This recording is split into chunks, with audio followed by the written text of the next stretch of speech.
Troisième et dernière partie de l'Africa Newsroom. Nous sommes toujours avec Tiefing Sissoko, sociologue de l'éducation et président de l'APUMAF, Alfred Chango, éditorialiste, Barandiaï, consultant en innovation technologique. On passe tout de suite à notre Zoom Société.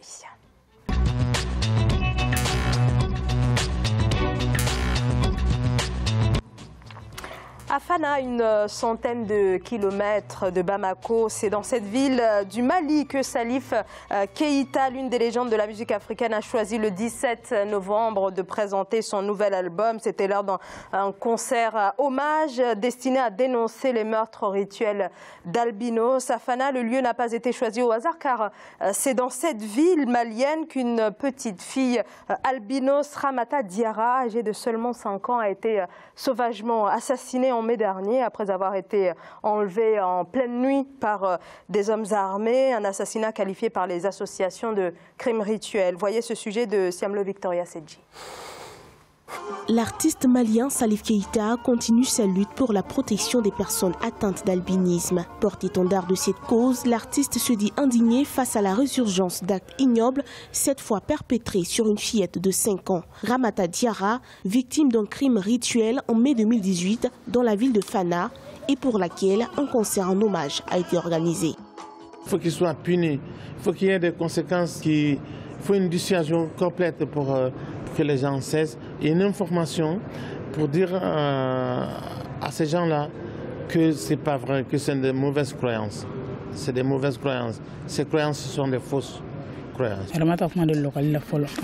Ramata n'était pas encore assez âgée pour aller à l'école. Elle n'avait que 5 ans et 7 mois quand c'est arrivé. C'était une enfant gay. Je l'amenais partout avec moi, même au marché. C'était une gentille enfant.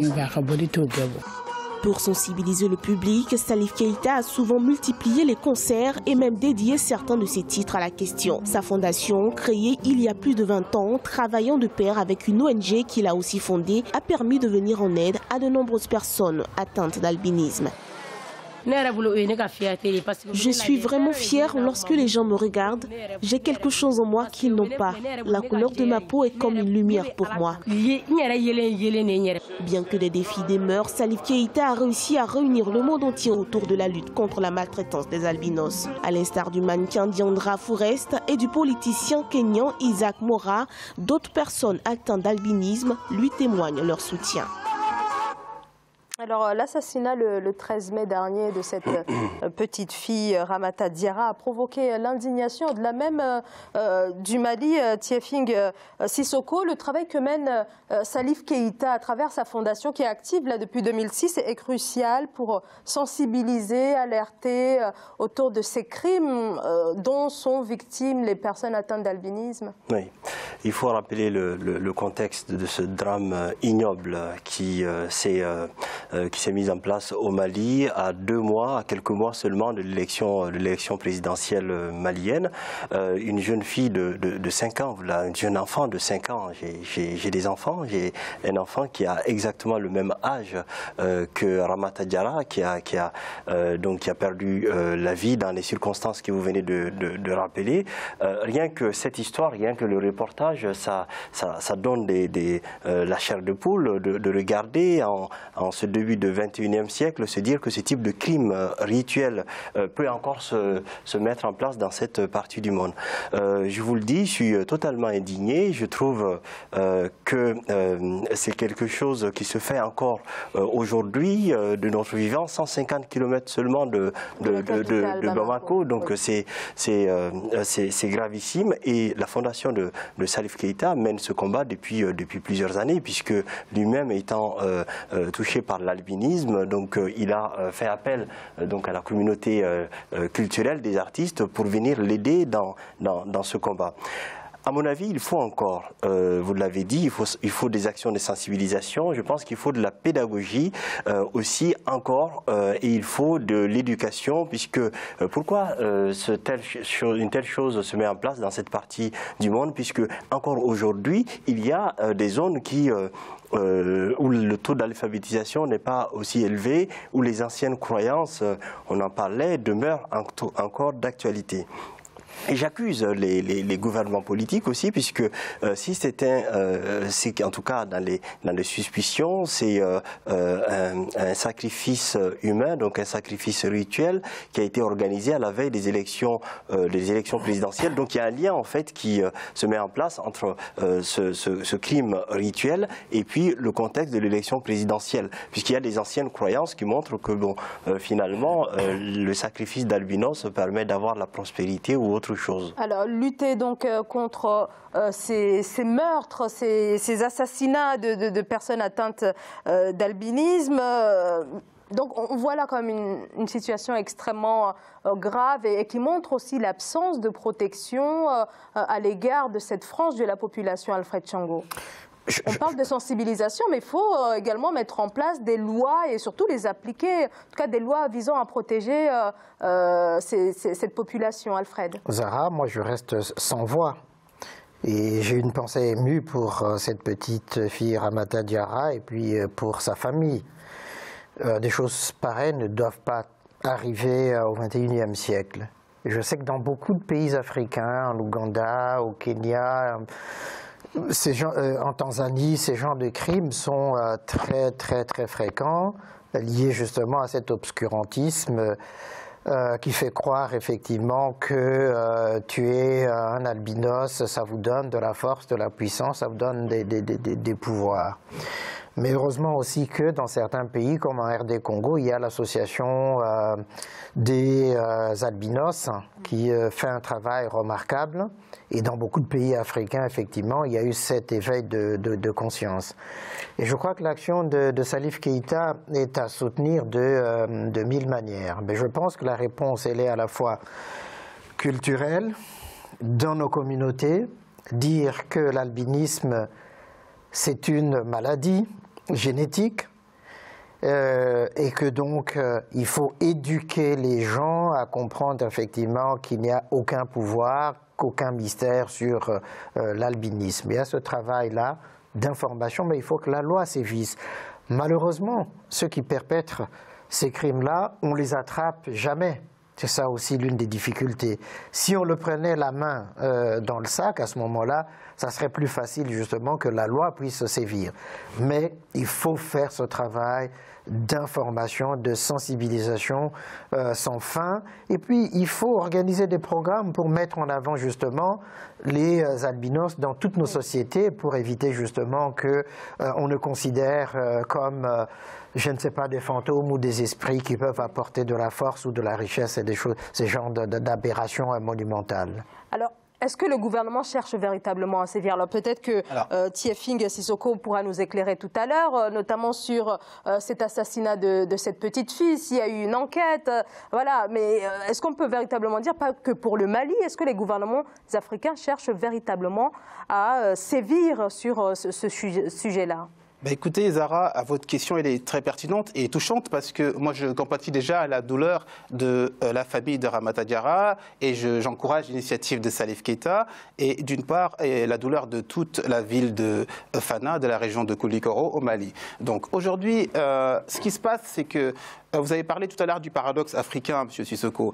Le paradoxe africain existe exactement. On a nos réalités, c'est-à-dire on fait des sacrifices, mais encore une fois, limitons-nous à des sacrifices de vaches, de poules, de je ne sais quoi. Un humain, ça ne se sacrifie pas. Un albinos, en fait, est identifié dans les sociétés africaines, en général, comme porteur de malheur. C'est-à-dire qu'un albinos, sa situation, elle est très simple. Il a un problème de pigmentation génétique, comme vous l'avez dit tout à l'heure, et cette pigmentation arrive et existe chez les amphibiens, les poissons, les reptiles, etc. Donc le problème qui se pose, c'est le problème des pouvoirs publics. Moi, de mon point de vue, je l'ai évoqué une fois, il faut aller dans le sens de créer des lois discriminatoires, c'est-à-dire discriminatoires positives.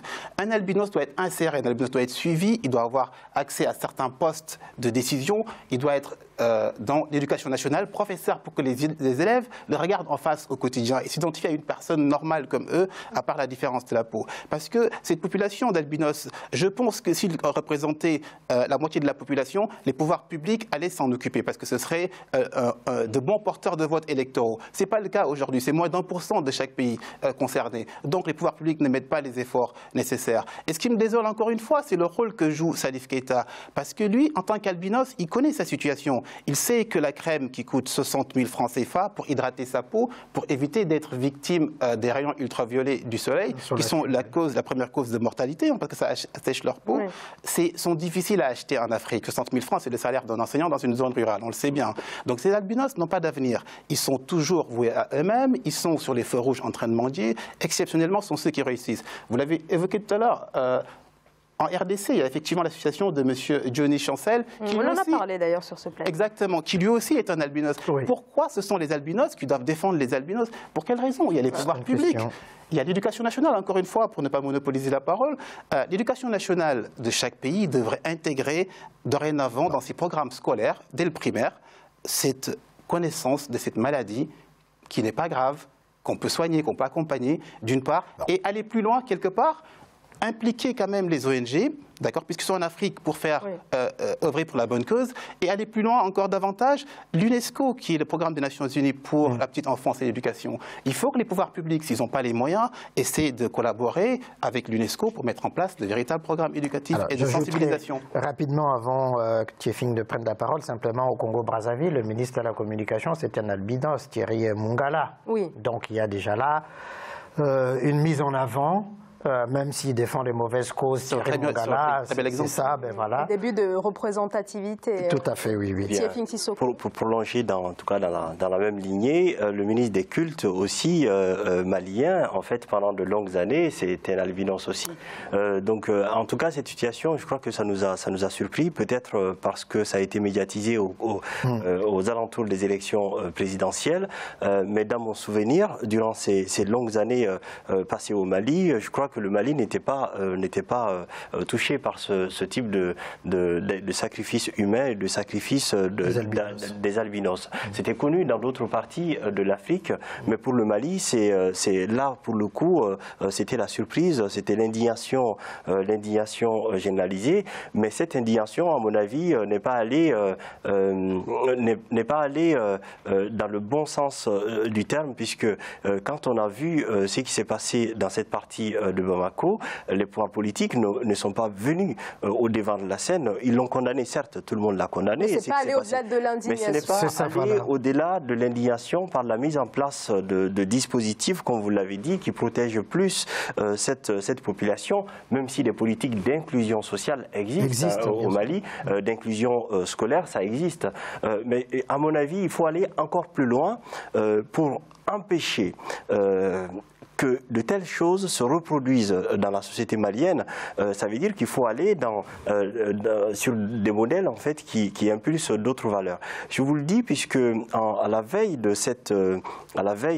des élections présidentielles, avec APUMAF, l'association dont je suis le président, nous avons initié donc des dialogues avec les candidats à l'élection présidentielle pour les interroger sur les politiques qu'ils mettent en place pour l'avenir de la jeunesse du Mali, sur l'enseignement supérieur et sur l'économie. Et en fait, sur les 37 candidats qui s'étaient déclarés à l'élection présidentielle, seuls 2 ont répondu à notre appel, ce qui nous a permis de réaliser ce dialogue. Ça 2 seulement. 2 sur 37 candidats en lice. Absolument. Et donc, 2 candidats qui ont répondu à l'enquête. Ça montre quoi? Ça montre en fait que le débat intellectuel, le débat d'idées, le débat sur le projet des candidats, ce n'est pas ce qui marche pour gagner une élection présidentielle. Une élection présidentielle se gagne sur d'autres manœuvres dont les contours sont obscurs. Et là, on peut faire le lien absolument entre ce crime rituel, la façon dont les gouvernants ont laissé ce crime rituel se mettre en place, et ces élections présidentielles. C'est pour cette raison qu'il est pertinent, sur votre tableau, d'accuser. D'accuser qui de droit? D'accuser ces hommes qui ont laissé ce forme d'immobilisme et qui ont peut-être cautionné, on peut le dire, de tels actes. Puisque dans les accusations, Salif Keïta lui-même, dans sa fondation, je crois qu'il a accusé 2 dirigeants politiques dont je ne citerai pas les noms ici, qui sont en étroite relation avec le pouvoir en place. Nous ne savons pas, il y a une présomption d'innocence, nous n'allons pas plus loin que la justice, mais ça interroge. Je crois que ça interroge plus globalement la société. Ça interroge dans notre façon de vivre, ça interroge dans nos façons, en tout cas, d'affronter notre destin. Alfred Thiong'o, on peut parler d'un laxisme des autorités sur cette question? Non, moi je ne dirais pas laxisme, mais je crois que ça n'est même pas leur préoccupation.